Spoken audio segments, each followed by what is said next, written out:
9 o'clock my time, 10 o'clock Eastern time. I forgot what time zone we were in. As Herman will remind you, I do not speak time zone, so it's always an issue for me to remember what time zone we're in. Good morning, Stephen. Good to have you as well. Okay, so as we get started today, let's take a look at the agenda. The first thing is make sure, as Gloria just mentioned, make sure that you use the question marks or the capital Q preceding your question so that it's easy for us to identify that. It's harder when we have to read the entire thing and then recognize it as being a question with a question mark at the end. So if it's something that fits the agenda, and let's take a look at the webinar rules so that we can make sure that we have a great experience for everybody who's involved. In this webinar, we are going to cover both UZine and GIFZine. And so if you have questions about one or the other, make sure that you put them in the appropriate place. And if you came looking for UZine and we're talking about GIFZine, be patient. Understand that we're going to get to UZine. If you came looking for GIFZine and we're talking about UZine, understand that we do both of those platforms in this webinar on Friday morning. We don't want there to be any confusion, but we do want to give maximum benefit to everyone who is here. And we are, David, it's great question, but we don't address those questions unless the purpose of the webinar is to talk about those partnerships, okay? So we will not talk about Revio today in this webinar. That is not the topic for the day. In order to do that, just simply follow the emails that have been sent to you and follow the instructions there. That's not what this webinar is going to be for, okay? So, and as Gloria just mentioned, if you have those types of questions, those are support questions and they have to go to support. Good morning, Tom. Good to have you on today. Tom coming to us from the West Coast. And so it's early for those on the West Coast, and we appreciate that. It's late for those of you who are on the other side of the planet. So we appreciate you as well. All right, support questions have to go to support. Your questions are important, but they need to relate to the day's topic, and we make sure that we use the day's topic. Okay, Kim, we do that frequently, so glad you asked that question. We will definitely make sure that we do that, okay? Kim has asked if we could show how to use UZine graphics to make a GIF in GIFZine. And yes, we will do that. Today I'm gonna focus a little bit of attention on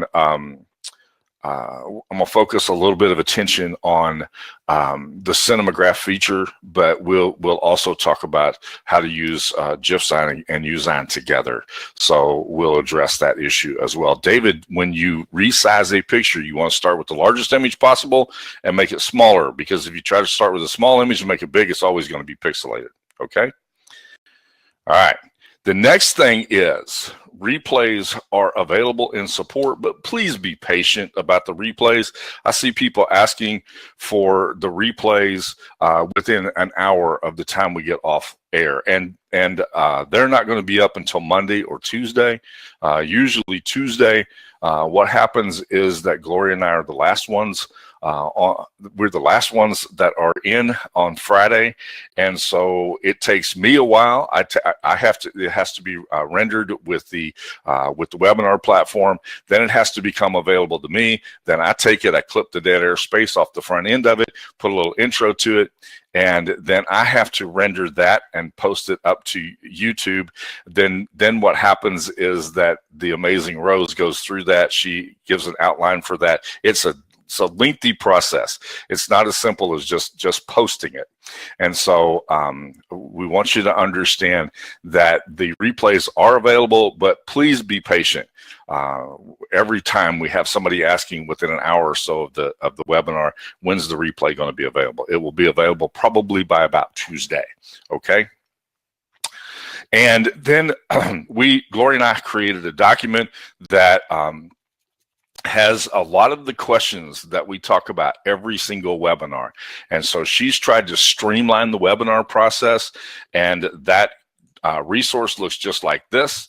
And she has given that to you in a PDF form, and she makes that PDF available to you so that you can refer to it before we jump into the conversation in the webinar, and make sure that those are questions many of the routine questions that we've asked every time are very, very easy to find in that resource document that Gloria has put together. And I really appreciate her doing that. We went through the most commonly asked questions to make this the best webinar experience possible for everyone. And we constantly update that. So make sure that you use the current version and you may find some things there. So some community news. We have made the switch finally from, and it's taken a while to do this. This is a gigantic process. I think people think this is as easy as making a post in a WordPress document, and it's not. And it takes a lot of work to do this. And so we've got the process completed now with the transfer of the servers, and the optimization process has been going on, and I can't tell you how excited I am about the new speed and about all the things that are going on from that development standpoint. But it took some work to do that. It was not easy, and it always comes with some hiccups. Okay, and so people got a little panicky, and there was nothing to panic about. This was something that was just big, and so what you're seeing now is you may see a little bit of a not the same speed for deleting your uploads, not the same speed for bulk deletes from the front end or from your from your dashboard, as you see with everything else. But those are optimizations that are going through, and those were at the tail end of the list. So just enjoy the new speed, as I am. I am loving what's happening here.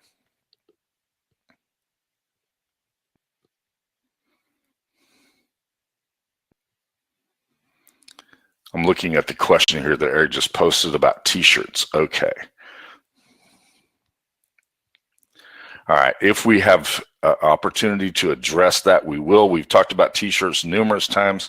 There are some things in support that can help you with that as well, Eric, but we will do our best to address that, okay? So just wanted to remind everybody that we've made that transfer and we're good to run. Amazing little post this morning from Rose that she put a GIF with, and a couple of questions went with this, and I want to address those. Yes, that mock-up is in the mock-up template club, which is updated every time there's an update to the platform, and sometimes it gives new features to the platform. Sometimes it's just simply the mock-ups, but that little mock-up around the outside of that is part of the template club for those who ask that question. Very important, okay? This is, Sam just mentioned about the speed that's happening. I want to say this: I have complete confidence in our team, and I know that this is going to be, I know that this update is going to be incredible, and you're going to enjoy it. Okay, I'm confident in that. And when there was questions that came up about that, we've got to refer back. My default's always, so how's the team doing? Okay. The switch took place over the last couple of days. It was completed over the last couple of days, Kim. So you should notice a significant improvement from speed on the other end. Okay, so kind of a cool little thing here, but I do want to point out one thing from Rose's post here, which I thought was really pretty cool. We've coined a phrase here, folks, and it's the phrase templateology. And I made that up on the fly, and I've kind of enjoyed it. So first poll question. Are you ready for the first poll question? Here's my first poll question for the day. I like these poll questions. It kind of helps to give us some direction here. Okay, so this poll question is, have you used the Cinemagraph feature? And so I'm going to give you 5 options. You can choose this is multiple choice, and you have multiple options. And so if you've not used the Cinemagraph feature, guess what we're going to address today? And I want to know who's used the Cinemagraph feature. Some of you are saying that you've used it and you'll love it.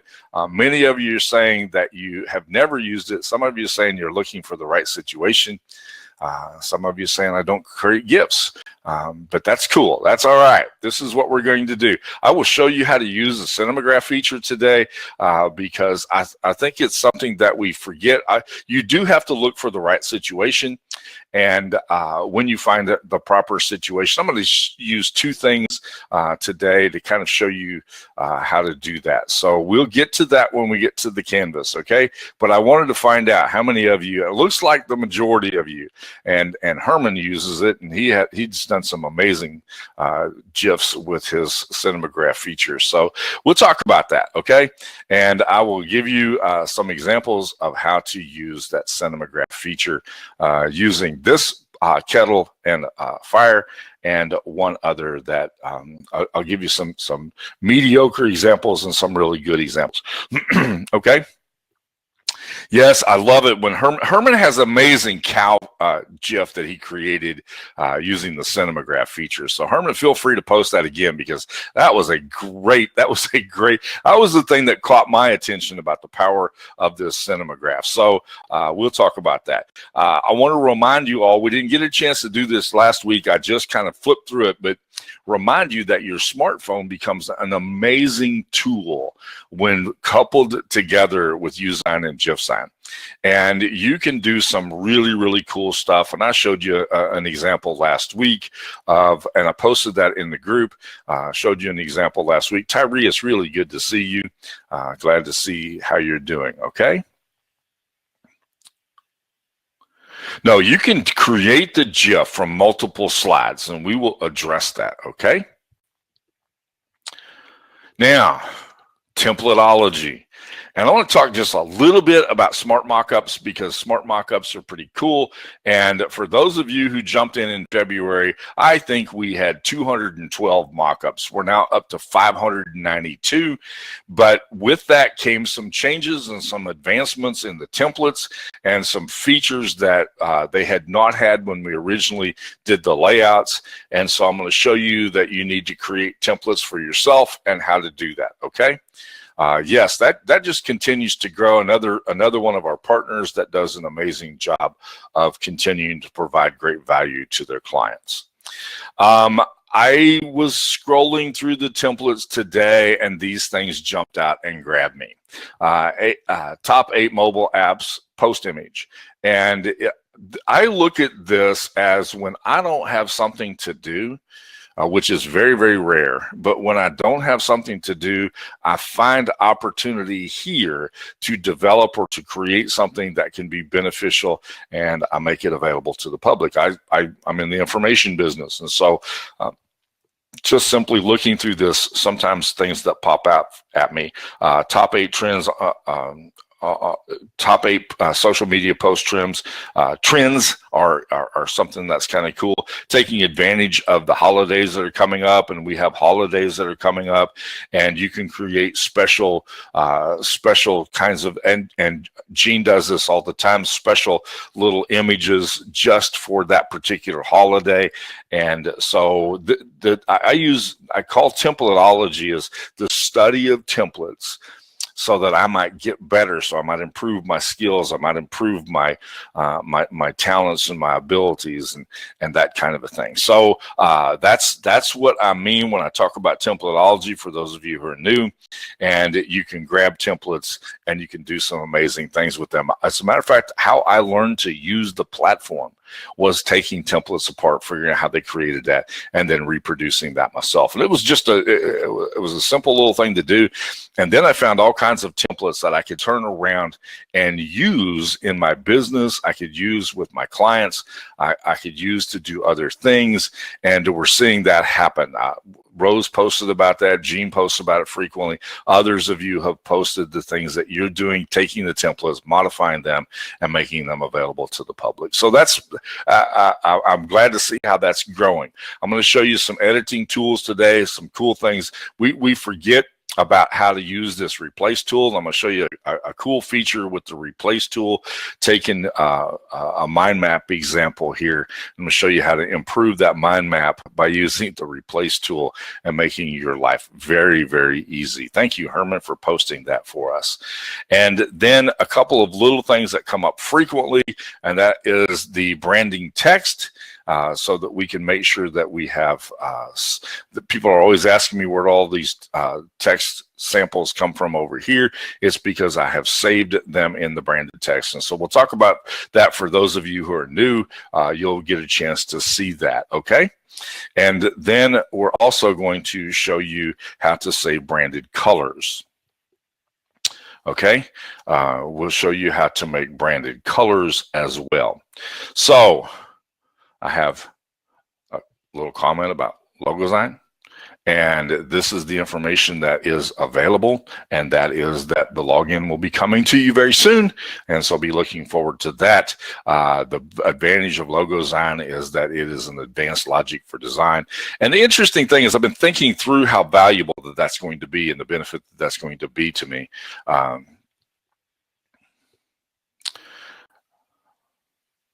Okay, I'm excited about the coming of this, and then knowing that the output is going to be 300 PPI. It is going to be a desktop application, and we'll talk a little bit about the value of desktop applications and as we go. When I get to the Use on Desktop, I'll talk about the value of desktop applications, and then the output for logo design. The output's always going to be in rich PNG file as of right now. And then you'll be able to import SVG, PNG, and JPEG files, which we'll talk about doing that with the desktop version that we'll have in just a minute. Yeah, it could take all morning, but we're getting close. It goes rather quickly. I usually spend about 40 minutes on that, and we're getting close to that. Okay, and so I want to know how many of you pre-ordered the logo design. I'm still really curious about this, because I want to use this. You've got to understand what you get when you pre-order something, and I've had this conversation with numerous people who ordered, who purchased Usign when it first came out. And they constantly understand, well, how did you do that? I did it in Usign. Well, I got Usign when it first came out, and I refunded because I didn't think it was going to do all the things I wanted it to do. Well, understand this: when you purchase a product in its early stages of development, number one, you get an incredible value. Number two, you get to work with that product as it develops and as it grows, and you can't expect it to be the greatest thing on the planet the moment that you purchased it in its early stages. You've got to go through the process. There's value that comes when you do that, okay? And that's part of the benefit that you get, is doing that, okay? So understand the value of being in the early stages. Look what's happened with GIF-Sign from the time that it was introduced to where we are today. Pretty amazing, okay? It's been pretty amazing to see the development of that product since it's happened. I've been with Usign since it was conceived, and watching the development of that product has been amazing. And plus the fact that when those things change and develop and grow, I've mastered the skills to that point. And so I'm ready to take it to the next level instead of being dumped with all of that at one time. And all of those things are beneficial, okay? All of those things are incredibly beneficial. The next thing is I want to talk about the Usign desktop a little bit, because I'll play this little GIF for you. Because the earlier question that Kim asked is, how do you take images created in Usign and create a GIF with those? And that's an example of that. Somebody said earlier, can you take multiple slides and create a GIF? That's exactly what I did here. I actually created that in, there is the background, which is the thinking about the new desktop platform. And so that's slide one. The second one is an emoticon. The third one is an emoticon. The fourth one is an emoticon. And I loaded each of those up in the order that they are to play, and created that GIF right there. The other thing I want you to notice is that I have modified, there's a couple of things that are important here. I have modified the size and the height of the text. Can you see the modification of the size, which you can do in the desktop? You cannot do that to the same degree in the other platform, okay? So that's good. The other thing I want you to see is that there are some fonts that work better in a GIF than others do. And if you'll notice, this looked really, really good when it was the slide, but when I posted it as a GIF, the outside of the desktop got a little bit funky looking. So pretty important for you to understand that if you're looking for different quality, you may have to use a different font. Just be aware of that fact, because GIF renders it a little bit differently when it plays. And you need to play with it a little bit and learn how it works. So I'm going to show you the latest update before it's released is the ability to be able to launch Usign, and you can drop an image in here, okay? It's not available yet, Ralph, but it is coming very, very soon. It will be available the first part of December. So we're still taking it through the testing process, and we're finding some things that we're going to address. Actually, Judith, we're not selling something every week. This is the third product that we've come out with.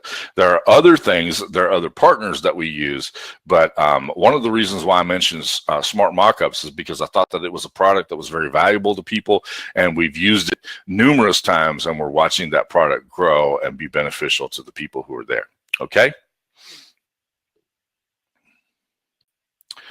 Trying to watch the questions as they go here. I got one more poll question for you, and we're done. Last week, I asked you about your biggest challenge. Today, I wanted to ask you about your biggest opportunity. As we get ready to move into the next year, believe it or not, it's 2018 is knocking on the door. And so what do you see as your biggest opportunity? With the release coming soon of LogoZine, that's another opportunity. So you have GIFZine, we have Usign, and you have LogoZine. Those are three products, three very powerful products that work together. So what do you see as your biggest opportunity? Some of you use Usign for your own personal benefit, and that's fine. But I'm just curious, what do you see as your biggest opportunity going into the coming year? Just curious as to how you think about that, okay? Obviously, I've always used it for my personal benefit, but I offer design services and social media marketing and marketing services. And so check out what's going to be your best opportunity, your biggest and best opportunity. And with the release of LogoZine, this design services might become one of those things that is going to be beneficial to you. Okay, so with that said, we're getting ready to move to the next thing, and we're going to open up the canvases in just a minute, and we're going to go through the tips and tricks and answer whatever questions that we can in the time that we have that is remaining. All right, let me make a couple of adjustments here, and we'll be ready to do that. I am going to do a couple of things here. I'm going to share my entire screen. I'm going to switch to a different computer for the comments. So that's going to go away, and the agenda is going to go away, and that leaves us here. All right, we're going to start with GIFZine, and that will be our first product that we will put up.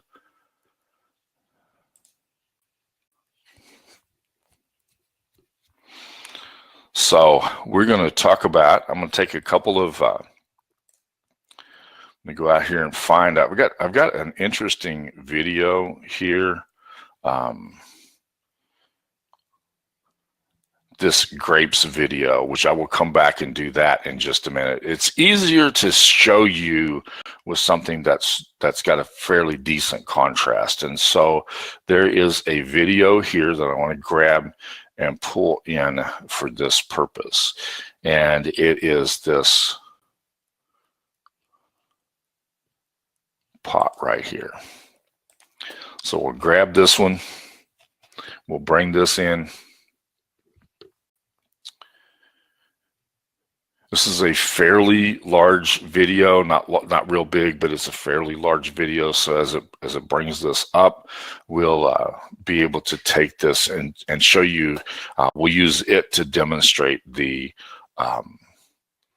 value, and it never fails. Always when make sure I don't lose that. Oh, here we go. There it is.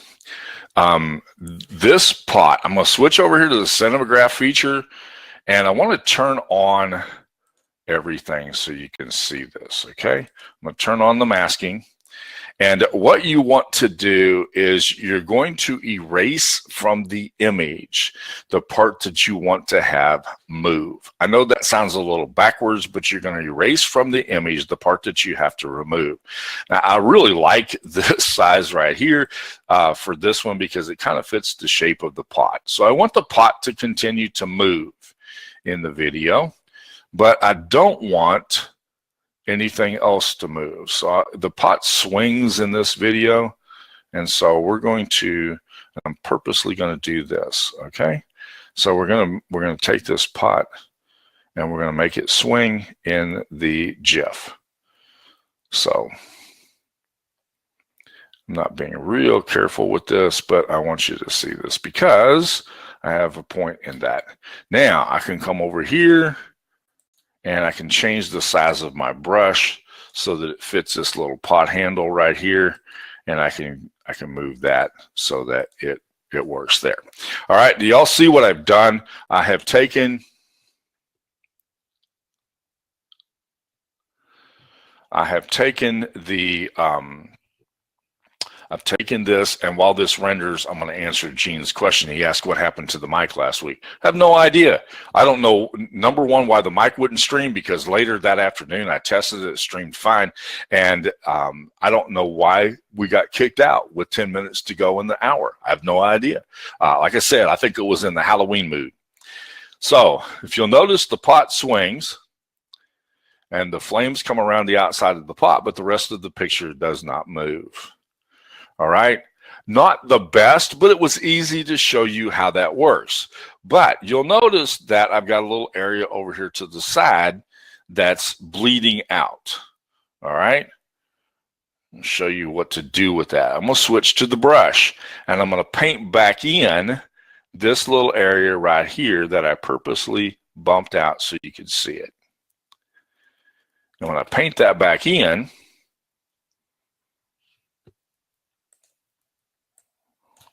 and I can move this over here. I can back out here and get that.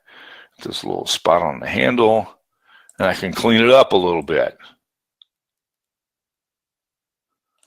And see if that makes it look a little bit better. Now, obviously, I did this on purpose so that you could see exactly what happens. And I used a strong contrast in this one because I'm going to give you one that is ideal for the cinematograph feature, but it's a little bit more detailed to do that. You see how the pot just slightly swings there? Did that on purpose so you could see that. Now you'll notice that I have an area right here in the middle that didn't work. So we'll go back and we'll take the eraser tool, we'll make it larger, we'll make sure that we get that cleaned up right here. And now when you render it, you won't see that, okay? How do you select which background image you want to use from the video? What I did was I was looking for something that I could show in motion. The pot slightly swings above the fire. And so I took the pot as being the part that would be in motion, and I did that. And then that's the part that I need to erase. I could continue to erase, and I could do this with the fire area right here, and you'll see what happens when I do that as well. So we'll take this whole area right here with the fire, but the problem is that none of that's actually moving except for the pot itself. The flames do lick up the side of the pot, and you can see this. And so what you want to do is you want to play with that cinematograph feature till you get it to do exactly what you want. And I'm going to do something here with a bunch of grapes swinging in the wind on a grapevine, and I'll show you that one in just a second, because what's the best thing for you to do is to take something that is fairly easy for you to see, like this right here, but you'll notice that this area right here still looks a little funky. So I wouldn't want to do that. I'd actually want to paint that back in. And but let me show you from the grapes over here, this grape video, because I think it is this is a really, really good classic example of how you want to do your cinematograph features with your GIF sign.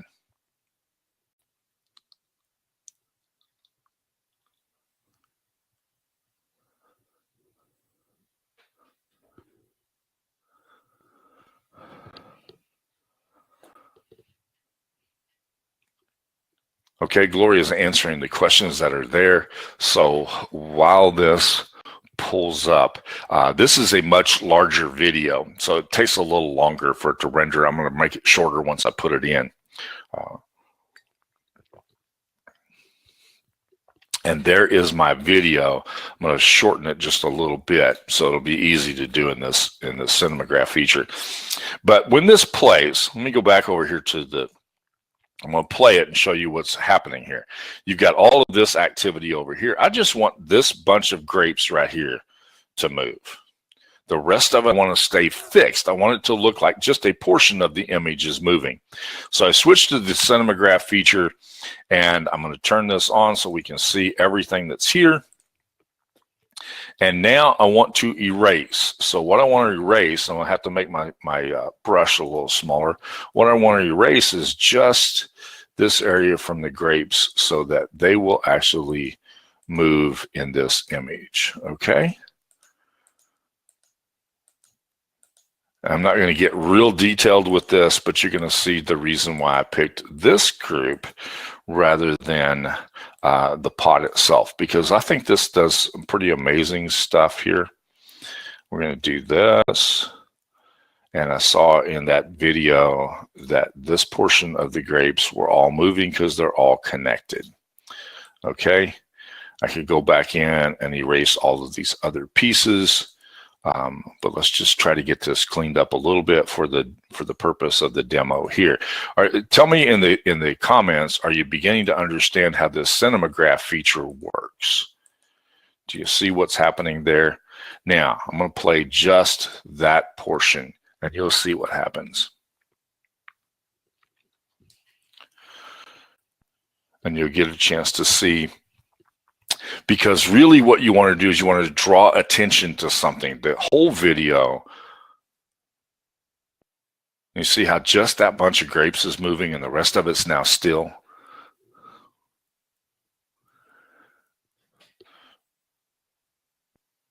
And then you go back in, you could do a little bit more. I could find a little bit more of the features that I want to keep. Maybe I want to keep this one and this one, and we'll make sure that those actually move because they're part of this. And you could follow the stem down, and you could do that with the stem as well. You can put more detail into this. I'm not trying to get this perfect. I'm trying to get it so that you understand and you can work on your skill set as it relates to using this cinematograph feature. I could actually get my brush considerably smaller here, and I could go in and do this with the stem itself right there. And you'll see what happens when that takes place. But that's about as far as I want to go. I just want to make sure that you, actually, Eric, it has to be a video in order to use the cinematograph feature.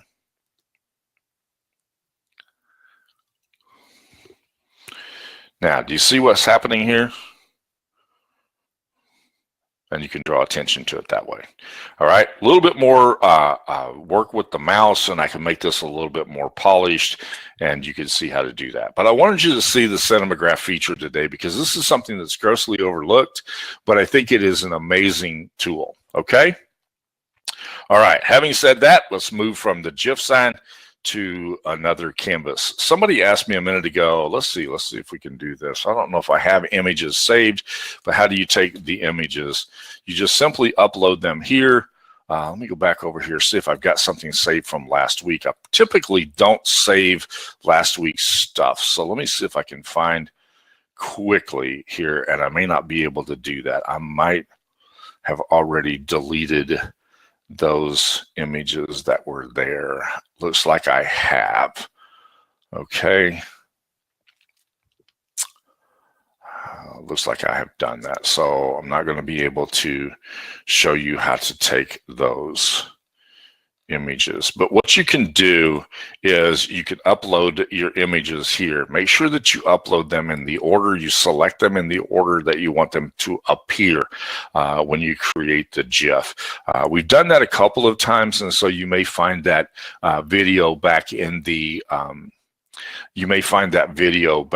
support channel where the previous webinars are at. I believe that Gloria's probably addressed that from one of those videos, but you'll see how to upload those. I think that's an amazing tool, and we do it all the time now. We literally do that all the time, and so it's become a lot of fun, and all of us are using it. We're using it for instruction purposes. We're using it for all kinds of things. I just noticed a minute ago that somebody used it and said, I'll make a GIF and show you how to do that. So last week I answered some questions by making a GIF and showing how to do that. You can export it as a GIF. You could also export it as a video, but you can export it as a GIF as well.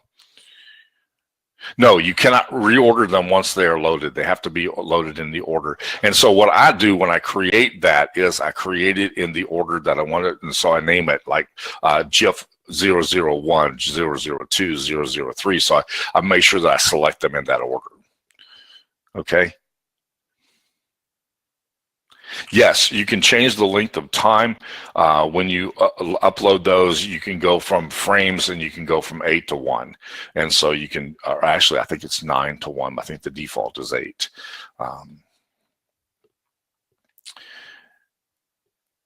And we've done a couple of those. Let me pull that back up and I'll show you one more. This was an example of a GIF that I made for a real estate agent. I believe it's still here.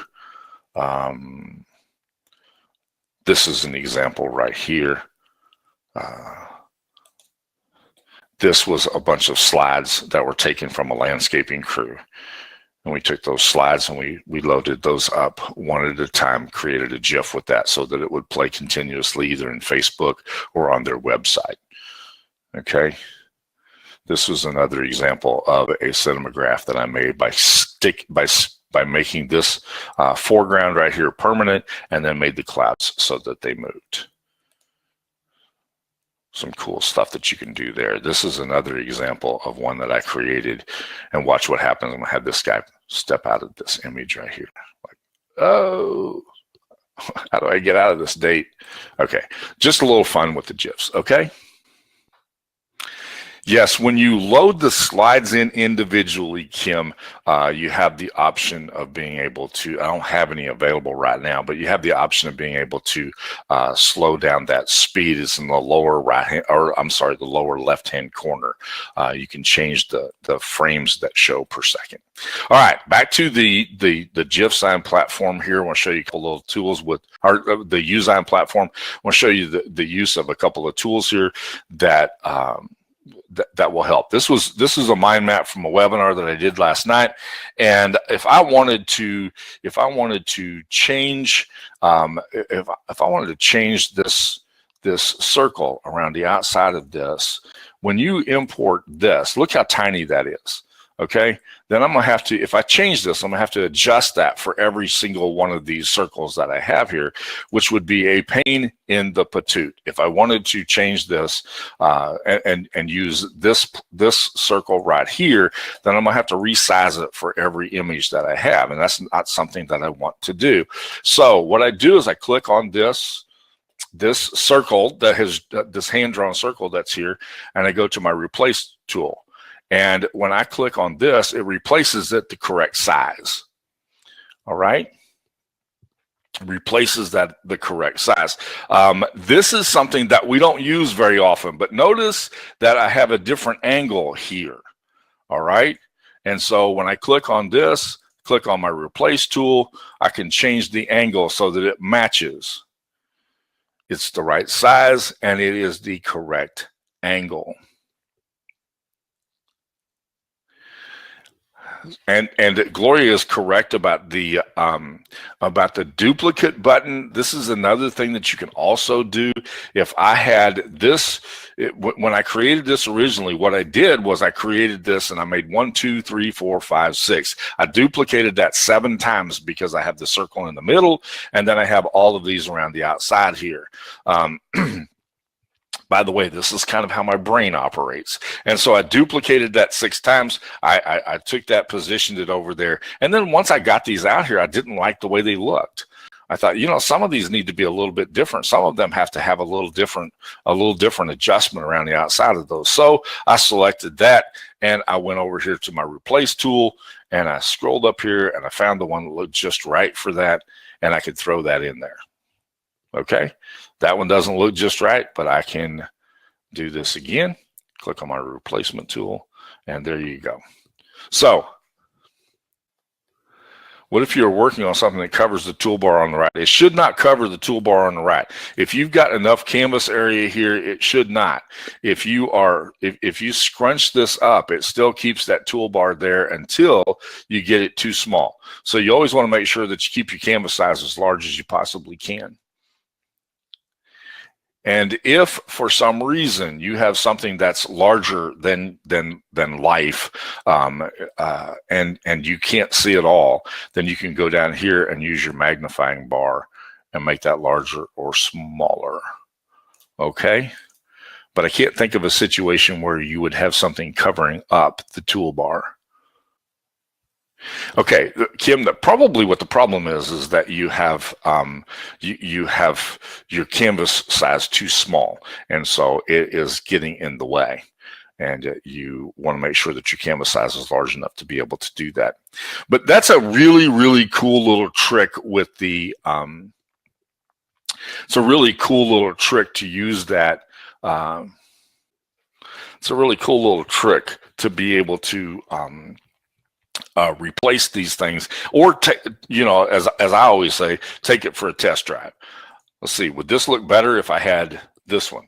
No, maybe not, because that's the one that's really, this is the part that's really important, and so I want to make sure that I highlight that, and I'm going to go up here to my replace tool, and I'm going to select this, and I'm going to click the replace tool. And I'm going to go over here and I'm going to test this out with something that's bold. Okay, don't like that one, but I like that one better. So I want to get rid of that. I want to make sure that I highlight this. And I'm not highlighting the text. I highlight this, hit my replace button, come over here, and I can do this. But it's a great way to be able to test that out. Okay. Gene's saying that he collapses this menu on this side over here to make his canvas larger. That's a personal practice, and some of us do that, some of us don't. But that's a great way to be able to make that happen. Okay, you can do that. I never do that on these purposes because I want everybody to be able to see what's here. I can also do this. If I decided that I wanted to underline something here, I can actually click on my replacement tool, come over here, and I can use this instead. The problem is it's not going to fit correctly. Okay, so this was designed to be the circle images like this. Oh, got ahead of myself.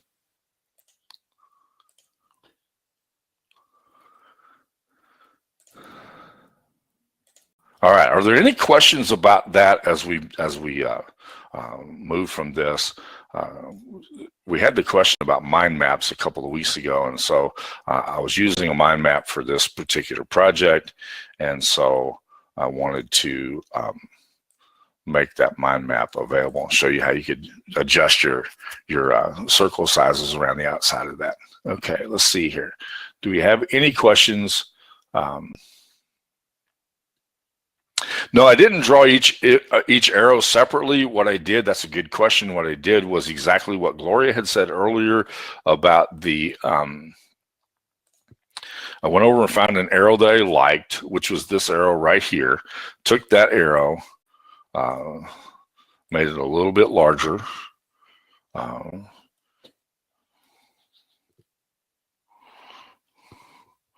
Okay, this is a good time for my mouse to die.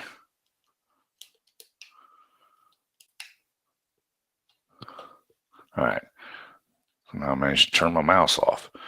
And then I selected the arrow, made it look the way I wanted it, and then I duplicated it 1, 2, 3, 4, 5 times. By just using my duplicate key, it looks like my mouse is going to die in this webinar. Using my duplicate key, and then I could move this arrow to wherever I wanted it. Okay, so that's how I did that. I just simply duplicated that as many times as I needed to make it fit. But that's how you do that. Don't forget that duplicate tool, because it can save you tons and tons of work. All right. It can be extremely beneficial to you to be able to duplicate those features. I actually had 2 dead mouses laying on my desk this morning. This one just went dead, and the other one that I have as a backup, I just picked it up and it's dead. So that's going to be really interesting. So that's how you use that little feature right there. The next thing that we were going to talk about, as I try to squeeze the last few minutes out of this mouse, is to talk about being able to save a particular color. And so the color that I have right here is this color. And when you click on this little folder right here, I have other colors that I can use that might be more in line with the branding that I'm trying to accomplish. So that would be it right there. that moves that to that orange, more careful branded color that I really like instead of the red. So I click on this. I have saved that orange right there. Okay, but if I wanted to make this one right here stand out, I can use another branded color that I have saved, and that's this one right here. And you can see what I can do with that. Okay, I have replacement batteries. I have a whole house full of them. They're just not in my office. Okay, so I will use my mouse pad on my laptop right now.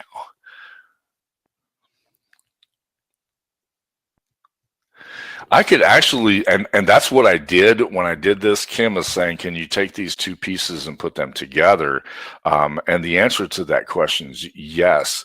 The issue is you have to make sure that you have them layered properly. So I have to move this one to move that backwards so that I can click on and it's going to be way back. So I'm going to send that all the way to the back, and I have to move it forward slightly till it comes into view. And so that's my text. This is my, I now have selected both of those, and I can move them. Well, I'm having trouble selecting that without a mouse, but the answer is yes, I can do that. I'm going to ungroup that for this purpose. But yes, I can either do that this way, or I can do it like, oh, I've grabbed the background instead.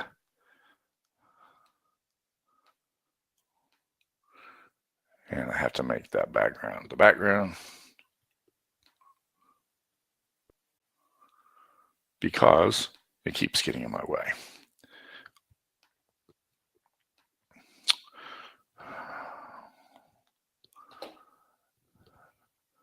I don't ever use my mouse pad. I always use my mouse.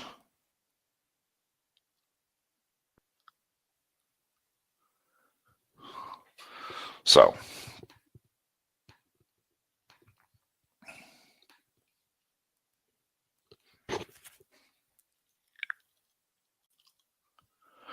like what I was showing you until I had to refresh.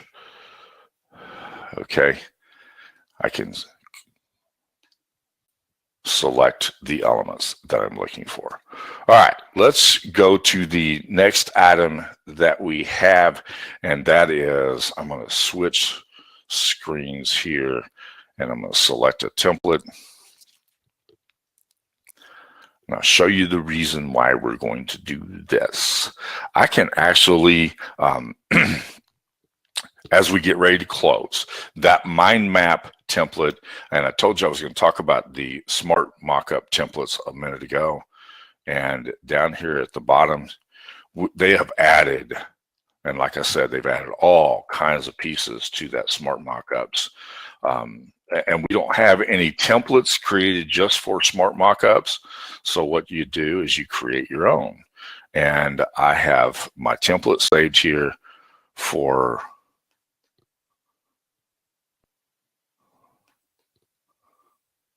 well, I had them earlier.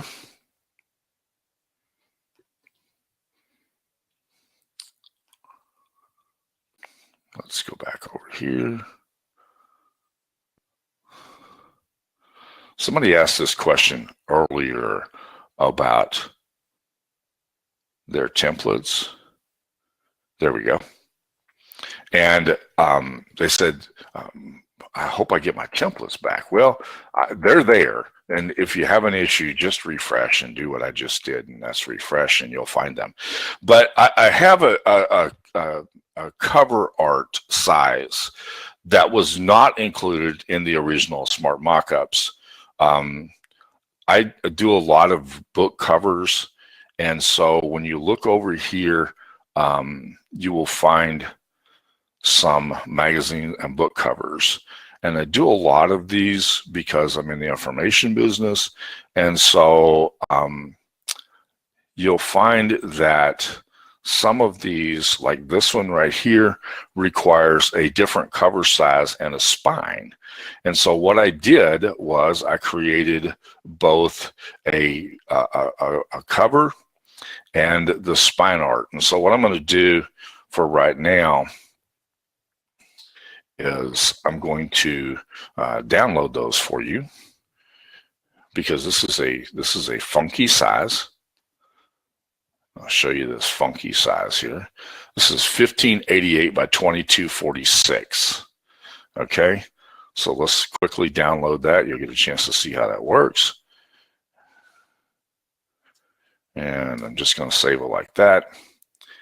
And then I'm going to go back over here and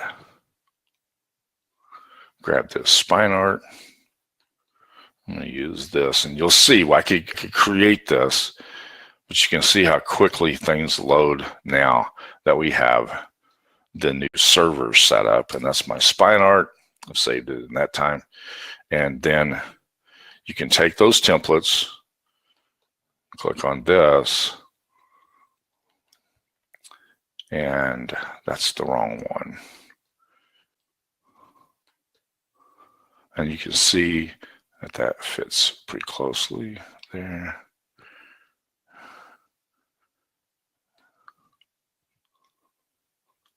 And there's that. And then I have this other piece that I need right here.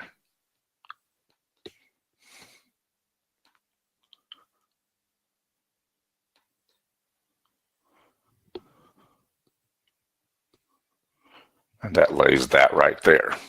Okay, so you can make your own templates, and it's very important that you use those templates. Okay, Smart Mockups was one of the partners that we had, but I wanted you to see that since they're using new, they keep adding the mockups.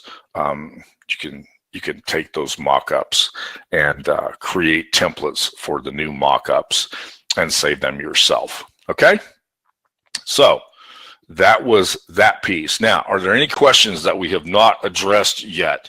There was the question that was asked about t-shirts, and with so let me quickly grab a t-shirt template here, and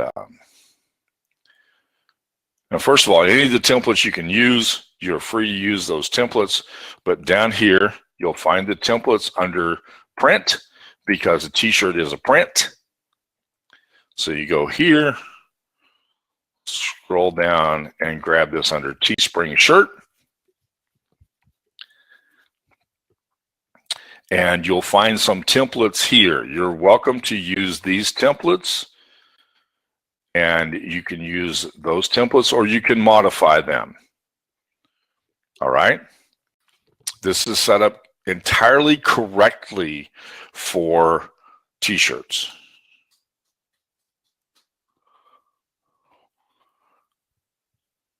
It automatically saves it in the correct DPI. You don't have to worry about adjusting that.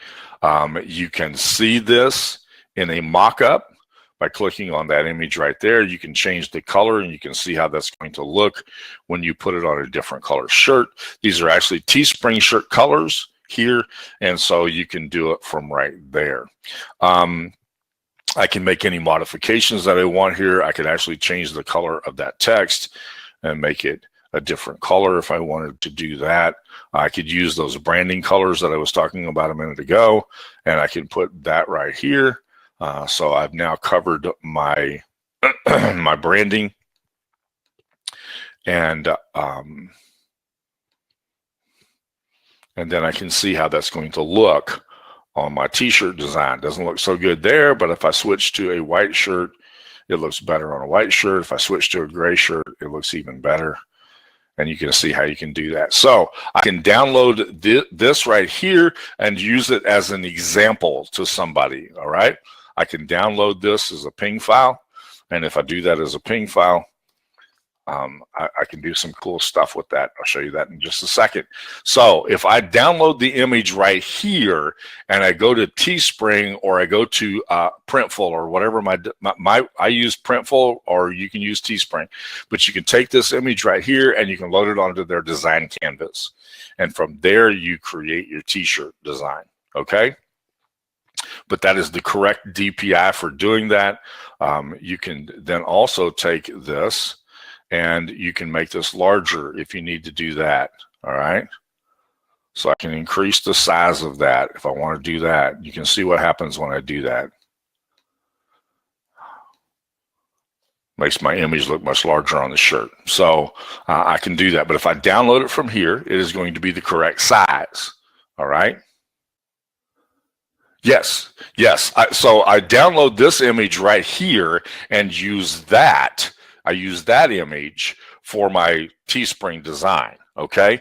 That's what I'm going to upload to Teespring. What I'm going to promote with is I can take this right here, and I downloaded an image a minute ago.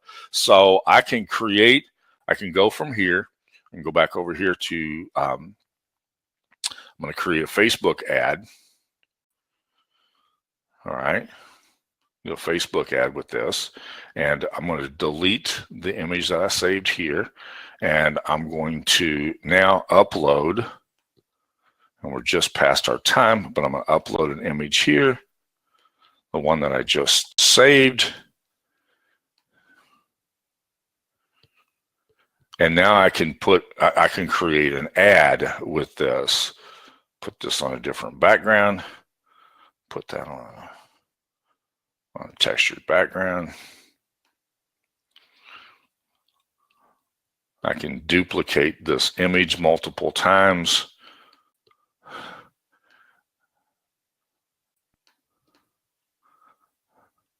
I could take those images, I could use them as a GIF, turn that slightly that way, take this one, turn it slightly this way, take this one and move it from the back to the front.